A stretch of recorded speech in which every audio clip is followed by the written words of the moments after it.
This week, we welcome Jeff Pollard, Vice President, Principal Analyst on the Security and Risk team at Forrester Research, to discuss their Budget Planning Guide 2025, Security and Risk. In the Leadership and Communications segment, the CEO's role in setting tone at the top, CISO's C-suite remain at odds over corporate cyber resilience, you don't say.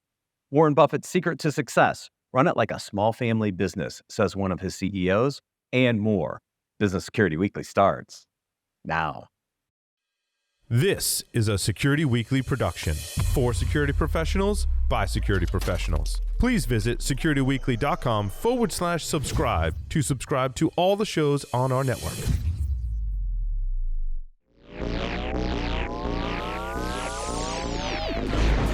It's the show where we explore the business of security to improve the security of business. Your trusted source for actionable insights on leadership, communication, and innovation. Get ready for Business Security Weekly. Do your end users always, and I mean always without exception, work on company-owned devices and IT-approved apps? I didn't think so. So my next question is, how do you keep your company's data safe when it's sitting on all those unmanaged apps and devices? 1Password has an answer to this question: Extended Access Management. 1Password Extended Access Management helps you secure every sign-in for every app on every device because it solves the problems traditional IAM and MDM can't touch. Check it out at securityweekly.com/1Password. That's the number 1 password. Let's talk about something that's becoming increasingly important for enterprise companies worldwide: cyber risk management. Traditionally, cyber risk has been managed manually in silos, separate from the business's core operations. The future is about getting real-time risk insights benchmarked against your industry peers through automation. And CyberSaint's CyberStrong platform is leading the charge. CyberStrong is not just another point solution. It's a revolutionary platform. It's a quantified top-down risk approach where your unique cyber risks inform C-suite decision-making to identify your top 5 cyber risks and the controls to mitigate them. Sign up for your free cyber risk analysis by visiting securityweekly.com/cybersaint.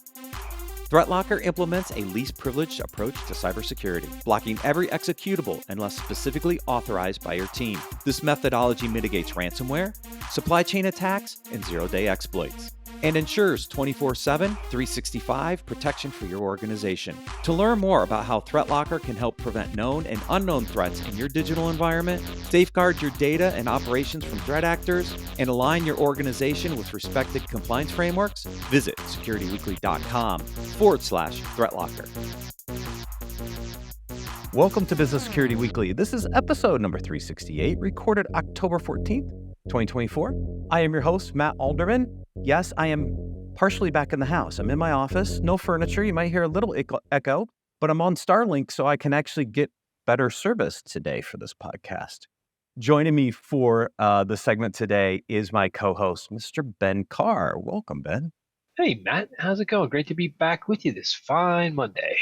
Fine Monday. I'm a week away from moving in. Like, oh my God, we're so excited back in here. I envy you.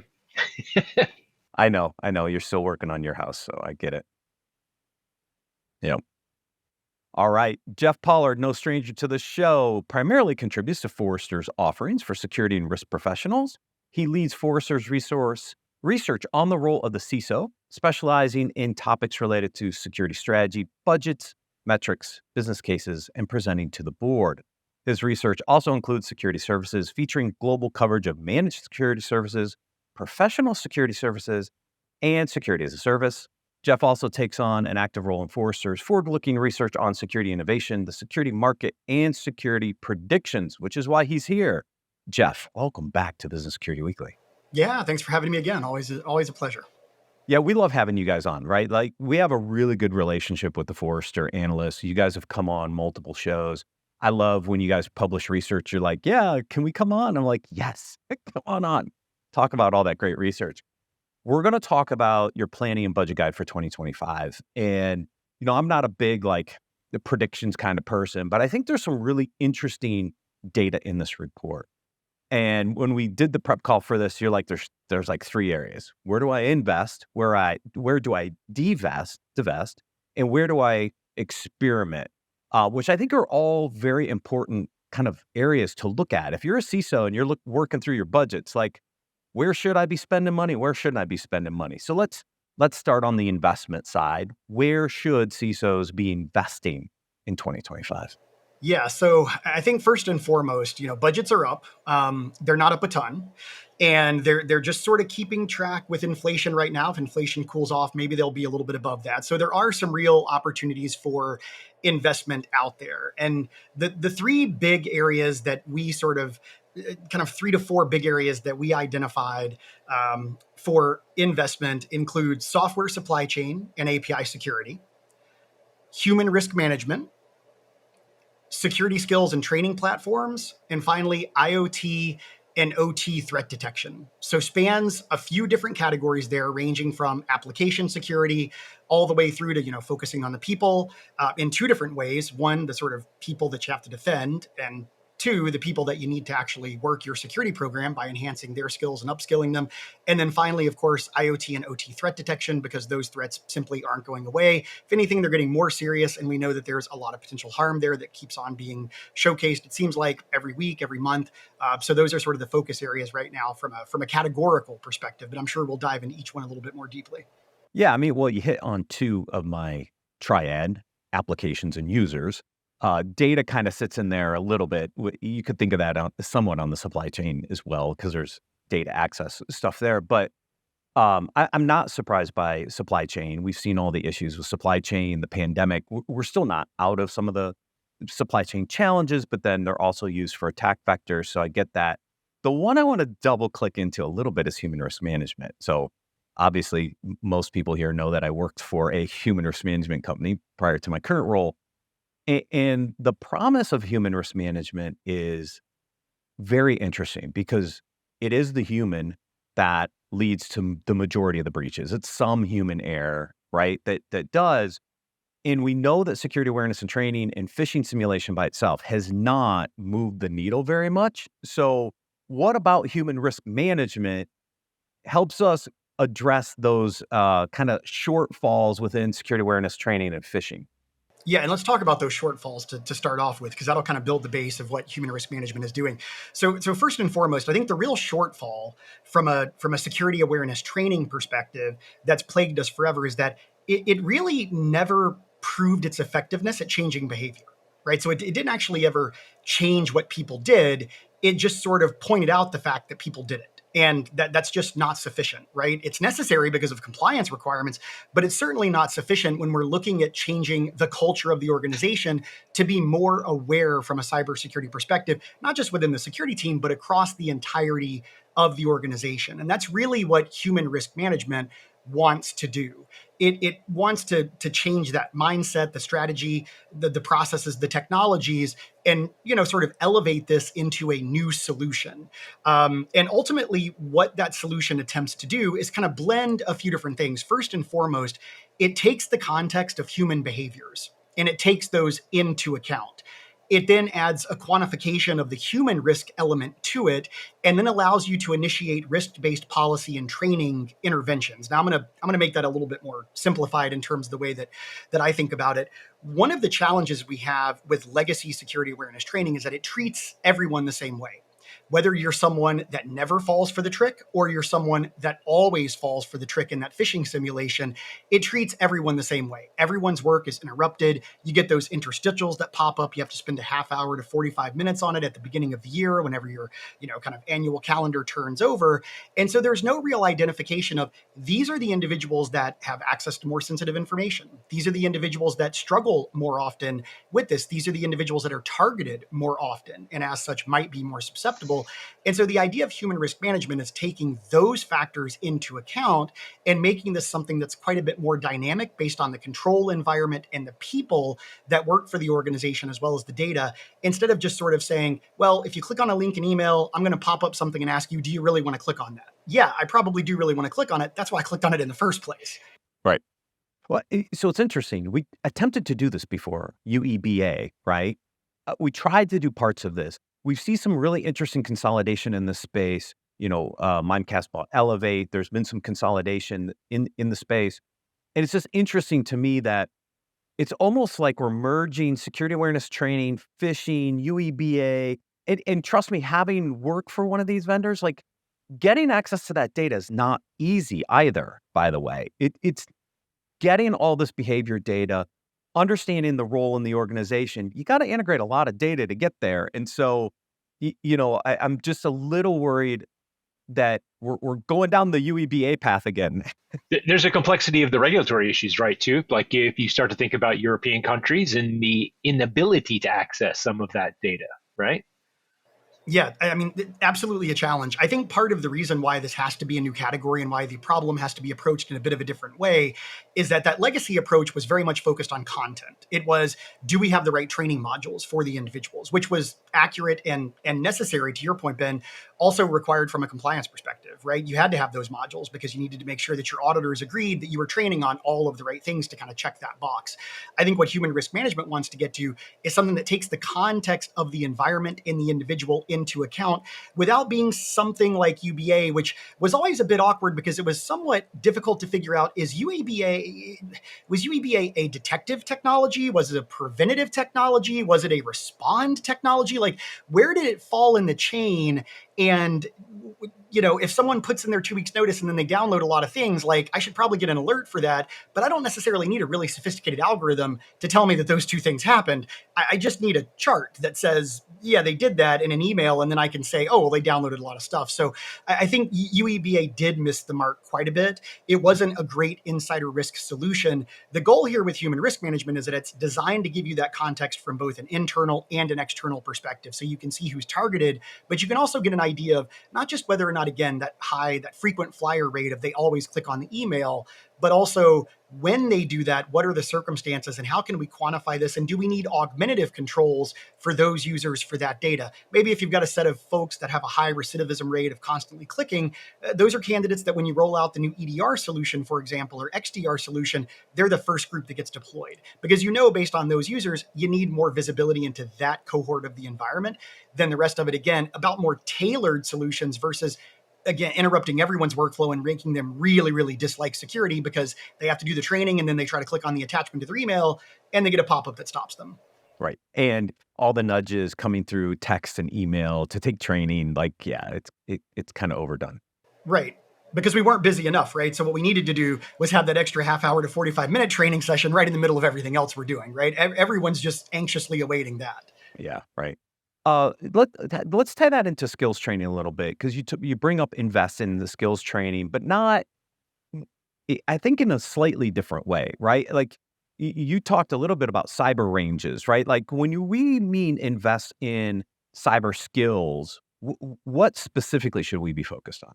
Yeah, I think there's two kind of broad issues that are actually a little bit of a crisis within cybersecurity right now, and I don't mean that hyperbolically. I really mean that I think they're actual crises right now. One of the first is that we are overly dependent on certifications to gauge talent. It's become such a trope, but it's true that, the way that we sort of expect someone to break into the industry is to have a bunch of certifications. The way that we expect one to move to the next level in the industry is to have a bunch of certifications. Those are expensive. They're exclusive in a lot of ways, right? If you think about some of these training courses, they're, $4,000 for tuition plus, a few $1,000s for travel. You're talking about a $7,000 to $10,000 investment before you've even taken the test to obtain that certification. And others are frankly just generic. They're overly generalized. They're not specific to any skill set. They're more broad ranging across the entirety of the industry.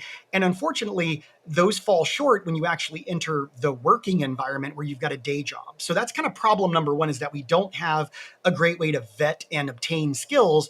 We're teaching to the test in a lot of ways. So that's kind of problem number one.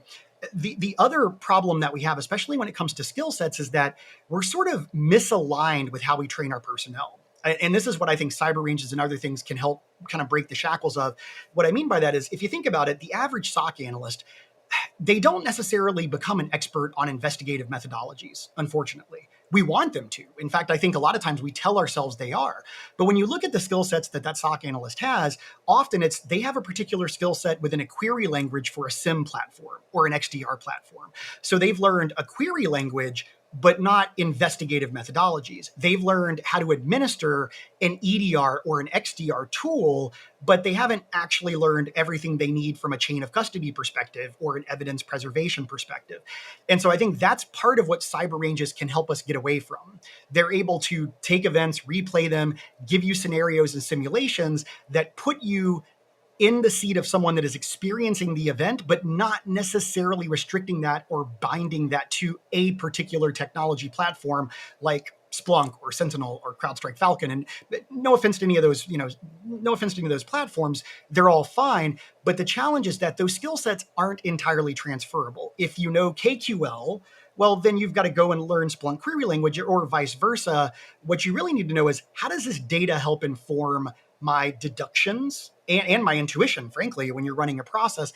And so that's what cyber ranges are really getting us to, is honing those skill sets that are more applicable to the real workflow that we perform, as opposed to being applicable to using the technologies that we're often forced to use. And I think that's a huge issue in cybersecurity right now, unfortunately, is we're really bound to the technology, not to the methodology.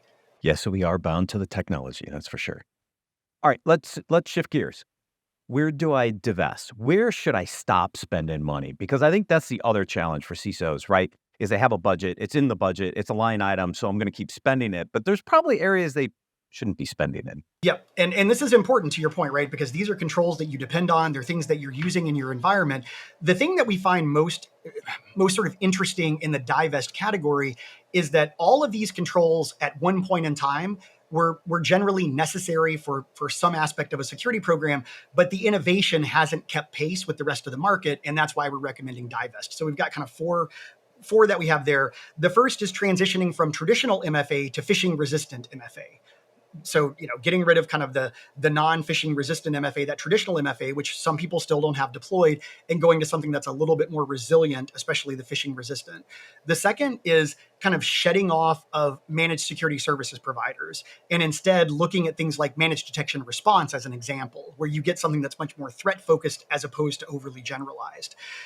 Divesting from CASB and shifting to zero trust edge and zero trust network access. So much like the obligatory piece of art, I do work at Forrester. Of course, I'm going to mention zero trust, since we did partially originate that concept and certainly that term.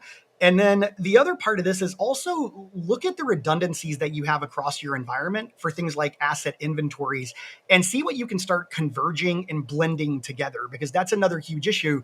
The dirty secret of most security programs and even most IT organizations is that the real asset management system is the spreadsheet of your choice.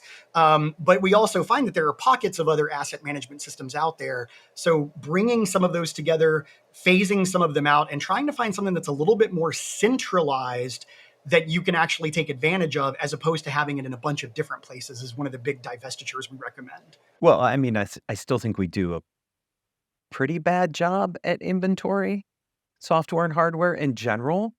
And so any system's probably better than no system, maybe. But I get your point, right? Is we do see pockets of inventory in different platforms. Some platforms have kind of tried to focus on consolidating the asset inventory. There's a few famous ones out there, no names to include. But I guess the question there becomes, how do I start to prioritize, like, which source do I start with to consolidate around? Because aren't there a set of core features and functionality I need in one of those systems if I'm going to attempt to do this? Yeah, but I think that's part of the commitment you have to make. What we find right now is that there's a lot of budget being spent on a whole lot of single panes of glass. And that's the problem. So, we've kind of got 15 different single panes of glass that we bought, and then we don't have any single actual source of truth, system of record in our environment. But I think you're absolutely right. When you're thinking about the list of requirements for that, it's the context that you need, deciding on what's going to be the source of truth, and then the single place for housing it. Now, here's the good news about this change as it's happening right now. Part of the reason why we have all those single panes of glass and all those different systems and all those spreadsheets or whatever is because, unfortunately, cybersecurity learned about APIs a little bit late. Other technology organizations had APIs for a long time. Cybersecurity got them, say, I don't know, maybe 5 to 10 years ago, unfortunately. But the point there is not so much to sort of joke about cybersecurity being late to APIs. It's more about the fact that now what we're finding is that if you do finally establish and decide on that one system of record, we can pull a lot of this stuff in, right? We're no longer shackled by a bunch of different silos that aren't integrated. That ability to integrate is more common than ever. And so what's happening as another result of this is that, frankly, you have redundant and repetitive budget spend in virtually the same function across 5, 6, 7 different systems. And so this almost is divesting from it to optimize your budget so you can quit spending it in 5 different areas that overlap and instead funnel into something that's maybe a gap right now. So that's the other reason for it. But I think you're right. We've got so many different systems, and often security is kind of led by IT in this regard. So what is IT settled on, and does that work for us? So that's the other part of it, is making sure you're working with your peers in these other tech parts of the org to figure out what are they doing, because they have the same problem, and sometimes they're a victim of it too. Well, I see it. I see it in our platform too. Like they'll go to ServiceNow as a CMDB, but that's only got part of the data, and then some of it's sitting in a GRC system, and they're trying to pull it all together. Like it's still very kind of segregated. So yes, to your point. Let Ben, do you have a I was question? just going to call it, like, I think, like, look, what I'm hearing, I think, and I see this a lot, is like on the invest side, like, invest in your strategy. Like, right, sometimes it's not a tool or a capability area. Sometimes it's just the strategy of where you're going. Like, what are you going to do in asset management? How are you going to handle it effectively? Like, what are you going to do to make sure that your spend is aligned and you don't have overlap in tools, or tools that are just basically shelfware and you're not using, right? Like, I think a lot of people don't do that enough, is to sit down, take a breather, and say, all right, what is my strategy for the next, 12, 18, 24 months? Like, how am I going to build that? And then figuring out how the tools fit in line with the strategy. Yeah, you're 100% right. And I'm sort of at the part of the year now where I do a lot of conversations about budget as things are being finalized. And I do a lot of conversations about updating next year's security strategy and next year's security roadmap. In fact, I had about 6 of those calls over the last couple of weeks. And one of the recurring themes right now, to your point, Ben, is exactly that. First and foremost, it's what is our strategy around asset management? What is our strategy around visibility? The other thing that I often caution security leaders about is when you start looking at tech stack consolidation, when you start looking at security portfolio kind of optimization, or whatever kind of phrase you want to call it, or whatever, the particular consulting firm that you work with to bring in to do this engagement might call it. One of the big challenges there from a security leader perspective is that unless you are given the charge to have cost takeouts, so unless you've been told that you have 10% across the board cuts or cost takeouts important, you have to be really, really cautious in those engagements, because one of the things I find is that there's a lot of focus on cost takeout, but the problem for a security leader, I mean, we all know this, we've worked with security leaders, we've been security leaders, et cetera, is that once you give up the budget, you don't get it back for 2, 3, 4, 5 years. So whenever you decide to do an optimization project like this, it's really about optimizing your spend. It's not about reducing it unless you've been given a specific goal to do that from executives. So one of the things that I often talk to leaders about is, hey, when you're doing this kind of thing where you're looking at your tech stack and you're trying to figure out how to consolidate it, make sure that those funds aren't being given back. Make sure that you're figuring out ways to leverage those. Don't ever give back your budget. You can't ever give back your budget, right? But to that point, though, I think highlighting that you're looking at efficiency of spend and you're aligning with a strategic direction, right, is one of the keys to gaining momentum at the C-level, right? So when you're talking with your CFO, your CEO, other people, being a good fiduciary of that money, as opposed to, hey, we're just buying more and it's an ever increasing budget. Like, sometimes it's not bad to say, hey, we had a projected 25% increase in budget, but we're only going to go 10% over, but our capabilities are going to improve. It shows that you're being a good representative, of the money. And I think that's far too often, like, we don't think about how that plays in other parts of the org. And it also shows strong situational awareness that you understand the context of the business environment you operate in. That's a big thing, right? Because you can't be the only one saying, I need more budget, if every other kind of C-level department or every other part of the org chart is saying, well, we needed 25%, but we settled on 10. If you're the one sort of pounding the drum for 25%, you better have a really good reason for that, because you're now the outlier and you're not showing you're not exactly an exemplar of great teamwork or understanding what's happening in the rest of your organization. Because if sales wanted to go up 25%, but only went up 10%, you better recognize that, because that's both revenue today and, depending on your business model, probably revenue tomorrow too. And that's going to affect everything downstream. Yeah, absolutely.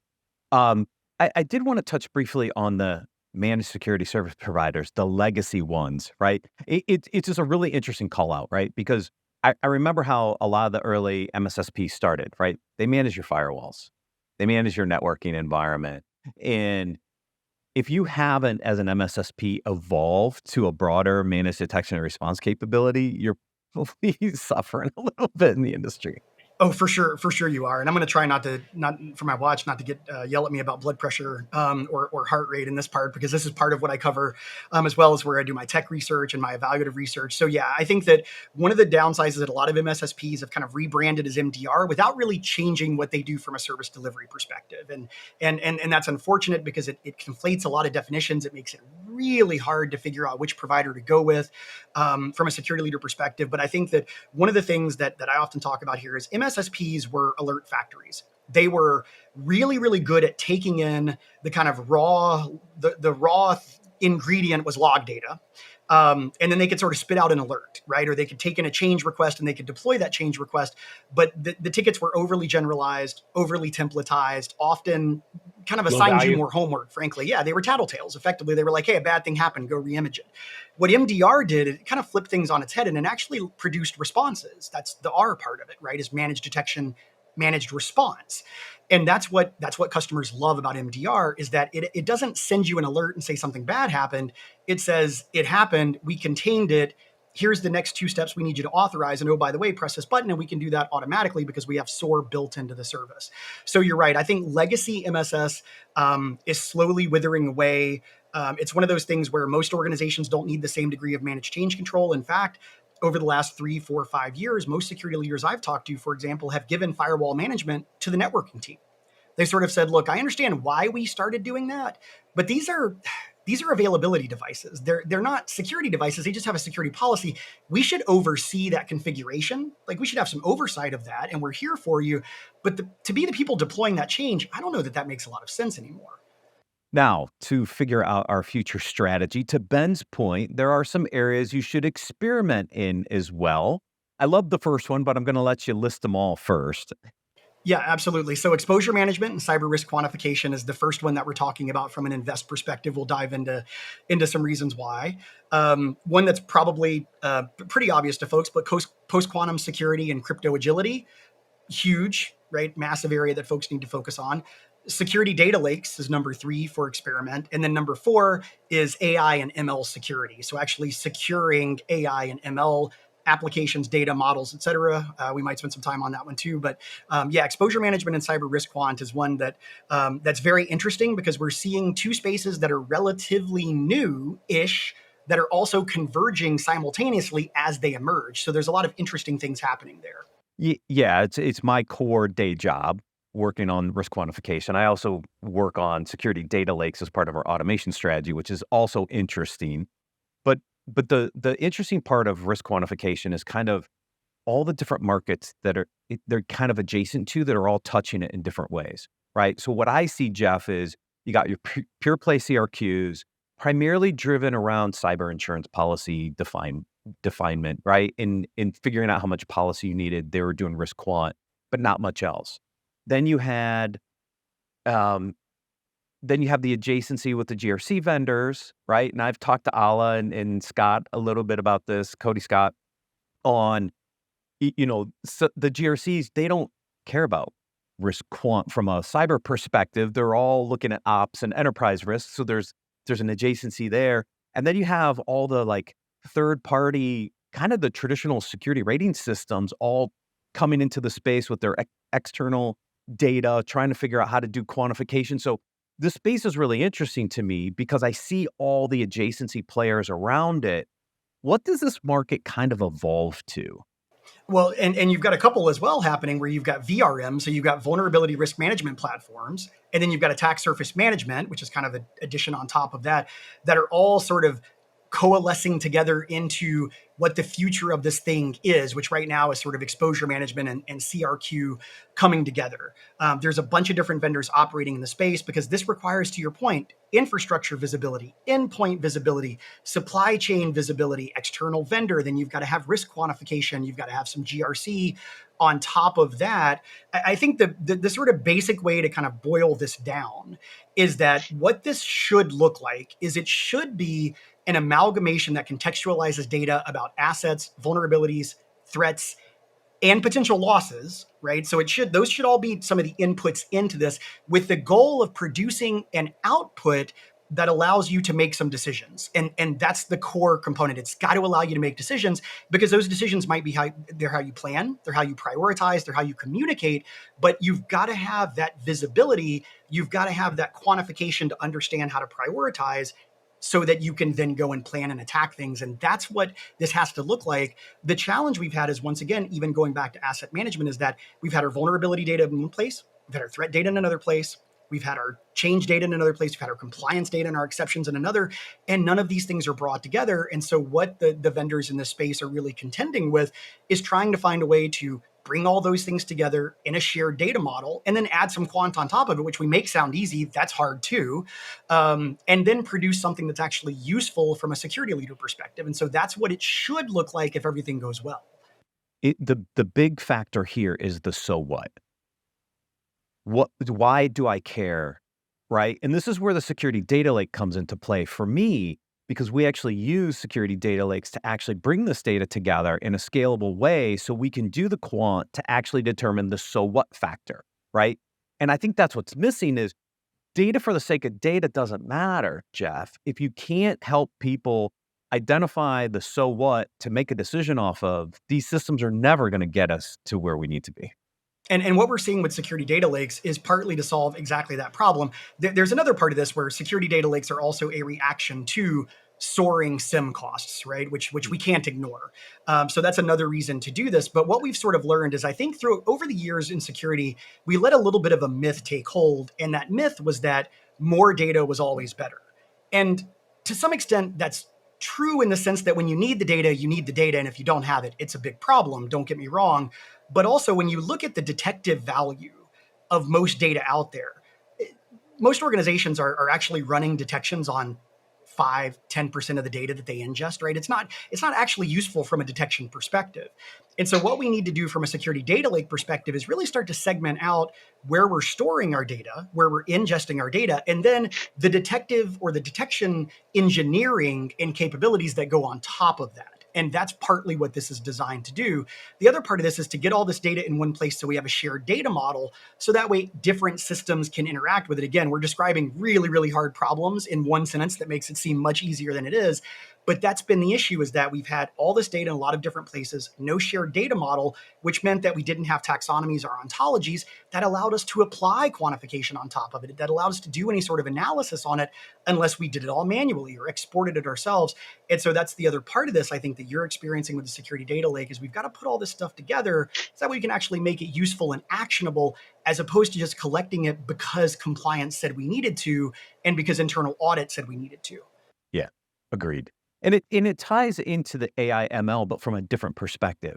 Because what I think the security data lake accelerates is more advanced learning models, leveraging the new AI and ML capabilities that are in the market to actually create the so what with quant, bringing some of those elements together, right? Now, your AI ML experiment is more around the protection of AI and ML models. So what do we need to look at from that perspective? Yeah, so when it comes to protecting AI and ML models, this is probably the sort of bona fide number one version of experiment that we have in the report. And here's what I mean by that. So right now, if you ask me who's attacking AI and ML models, like who's actually attacking them, it's a vicious and aggressive group of adversaries. I call them APT PhD, because it's mostly academic folks that need tenure, want tenure, want to keep tenure, or they want to get their PhD. Because look, just being transparent about it, if I want to know all your model weightings and all the data you used to train, yes, I could attack your model and obtain all that. Or I could just count on you not having adopted human risk management yet and fish your developer and steal all of it that way. And it's much faster. It's much easier. I know how to do that. And so when you think about protecting AI and ML and the models, that is something that you need to start experimenting with, because this is coming faster and faster. Most organizations are going to have more models and more applications that interact with those models every month than they have today, right? This is going, if you had an application inventory problem before, wait until you see how many apps get built with generative AI as a Turing bot coding assistant, and then also leverage LLMs in how they function. And the way that this is kind of approaching the market, the way that we talk about this when I talk to security leaders about it, is that you've got a few different use cases you have to think about. First, you've got governance platforms that are really designed to help satisfy regulatory requirements. So what models do you have? Do they meet the right standards, whether it's EU AI Act, NIST, AI RMF, or the various state legislation here in the US that's being passed? Then you've got tools that are designed to protect the prompts and the prompt responses. So, think about the users in and customers in, or users out and customers in, so to speak. You've got offerings that are designed to protect the underlying models. So actually the model itself, to make sure that it's protected. You've got products and services that are focused on protecting the underlying data. So the actual data being used to train ML and AI, which is also important. And then, frankly, the ones that are doing all of the above, because customers have different budgets and they need to satisfy those use cases. So from a security leader perspective, the reason why you want to experiment here is, one, you don't want to repeat the mistakes of cloud, meaning getting caught flat-footed as this gets more widely adopted. But two, you also need to experiment with it to understand what are your use cases, because you are probably the person that is responsible for securing this, but you're probably not the team building it. You're probably not the team that is designing the models that you work with, the infrastructure. You're working with dev, engineering, data ops, ML ops teams. So you've got to understand who's going to need to be the custodian and user of this technology. Where are the alerts going to go? You need to design a workflow around it. That's why it's important to start experimenting now. Wow. Yes. A lot to handle on that side. Ben, any final questions for Jeff while we have him? Yeah. So Jeff, just as you were talking about that, I just wanted to ask, like, when we think about, what you invest in, what you don't invest in, what you experiment on, what's your advice for, like, most companies when you think about experimenting on stuff?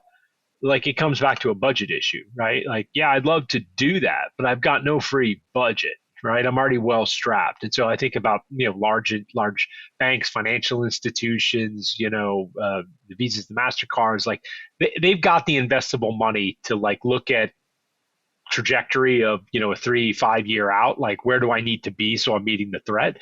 But, if you're a, I don't know, 100, 200, $300 million business, like, you probably don't have the budget. So what's your thoughts on that? How do people enter into trying to keep up with where they need to go so they don't get caught flat-footed, but without the money to buy shoes?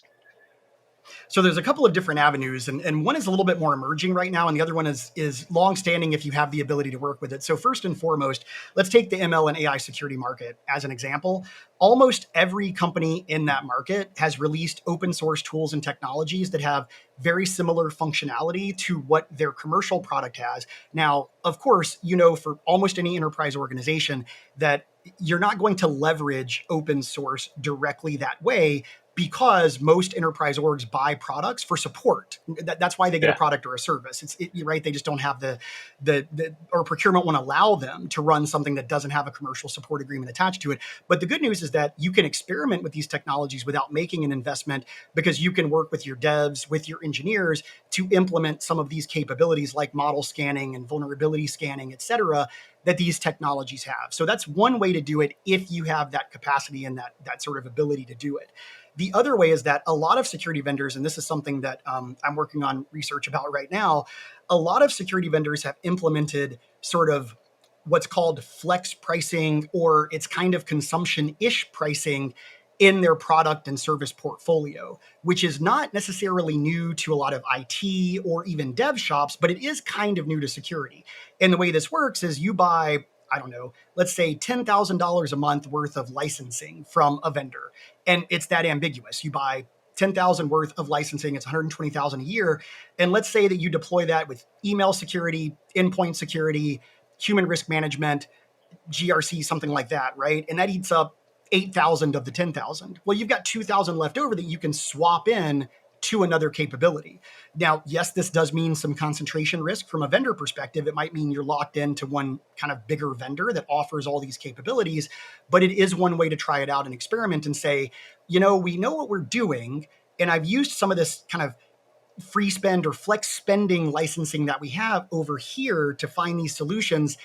This vendor didn't have exactly what I needed, but it definitely satisfied a use case for us. It identified a gap we needed to close. So in my budget request, I'm now going to request that. So maybe that vendor solution wasn't right, but you use some of those available consumption dollars that you'd allocated to that vendor to swap something out and trial it in your experiment phase. So kind of two avenues there. One's a little more vendor dependent. One's a little bit more kind of skill set dependent or people dependent with open source, but they're both two promising avenues to go down. E5, Azure credits, get a lot of cloud credits. Throw up an OpenAI on Azure. There you go. There you go. Saying. That's it. Yep, that's absolutely right. And Microsoft will love you for it. Yes, they will. Jeff, always a pleasure. Thank you for joining us on Business Security Weekly. Yeah, thanks for having me. We're going to take a quick break and then cover the leadership and communications articles for this week.